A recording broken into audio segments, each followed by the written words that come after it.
Monsieur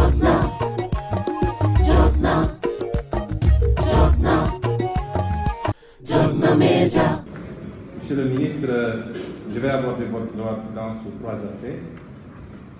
La fausse hausse des recettes, les choix de l'affectation de dépenses et enfin l'exécution budgétaire. Cette loi de finances nous annonce une hausse de 104 milliards. Il faut dire qu'en fait de hausse, il n'y a que 4,1 milliards de rentrées que vous tirez des autoroutes. Le reste, c'est des réaménagements, de la rationalisation des dépenses de fonctionnement et l'annulation des dépenses d'investissement. Donc, c'est abusif de parler de hausse de 104 milliards.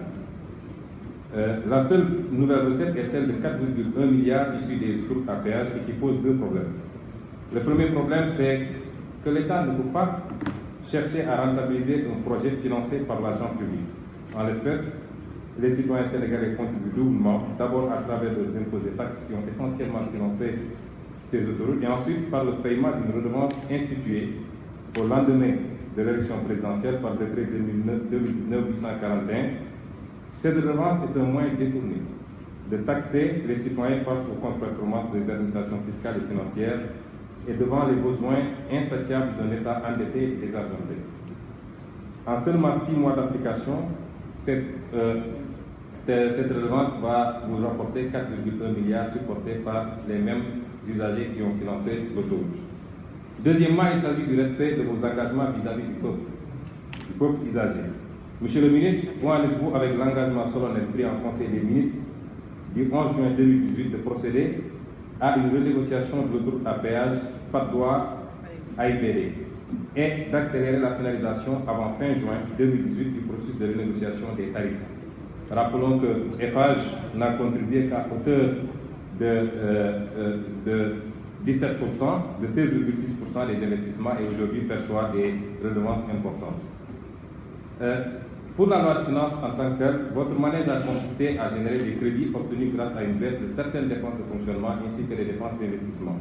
Mais nous voudrions savoir le détail de ces dépensements, de ces réaménagements pour être sûr que des postes importants pour la marche, notamment l'éducation, la santé, n'ont pas été affectés.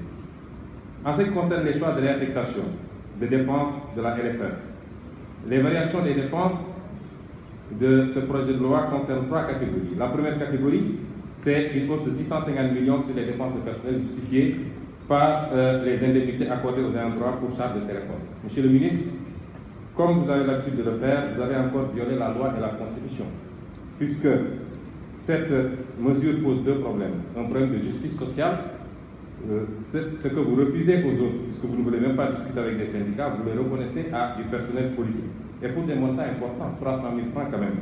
Et le second problème, c'est que vous, en tant que ministre des Finances, par lettre numéro 7888, vous avez défiscalisé ces indemnités, ce qui est une violation de la Constitution d'abord, qui donne le pouvoir fiscal uniquement à la loi, donc à l'Assemblée nationale. Vous n'avez pas habilitation, monsieur le ministre, à exonérer, mais également des articles 164, 165, 166 et 167 du Code général des impôts, qui disent que l'allocation forfaitaire mensuelle pour charges de téléphonie est un revenu imposable. Vous avez outrepassé, comme vous avez l'habitude de le faire, vos pouvoirs. L'autre élément, c'est la Sénélec. Nous voudrions bien savoir, vous avez annoncé une société qui était tellement bien importante qu'elle avait réalisé un bénéfice de 36 milliards, je crois, en 2017, et subitement, alors que son ancien DG est devenu ministre, on nous annonce que cette société est moribonde au point de justifier ses subventions. Et le troisième, c'est les 75 milliards de dépenses injectées dans le secteur des bâtiments.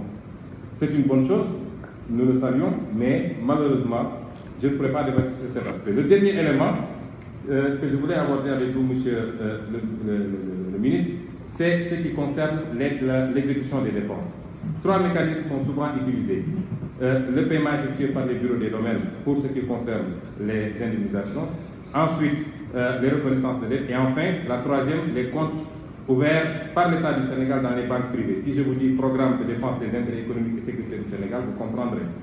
Nous nous sommes rendus compte que des montants, des dizaines et des dizaines de milliards ont été payés à un seul entrepreneur à travers ces deux sociétés, en violation totale des règles, et ça entraîne la responsabilité de votre ministère.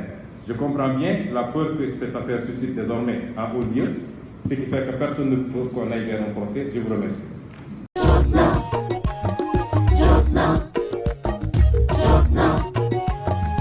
Jotna Media.